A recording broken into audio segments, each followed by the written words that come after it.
আজকে এই বাংলাদেশে বুদ্ধিজীবীদের উপর জড়াই করে আজকে একটি নতুন তরুণ প্রজন্ম সাজানো হয়েছে। আজকে নাস্তিক মুরতাদ মাদকাসক্তদেরকে দিয়ে আজকে তরুণ প্রজন্মকে সাজানো হয়েছে।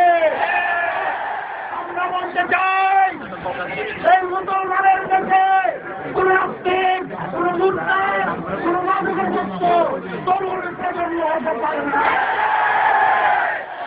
প্রজন্ম যদি হতে হয় ওই চিন্তাধারা ইসলামিক ছাত্রশিবির হচ্ছে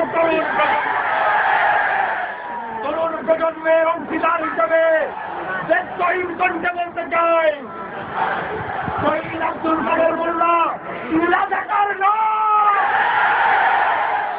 যুদ্ধপরাধী নয়।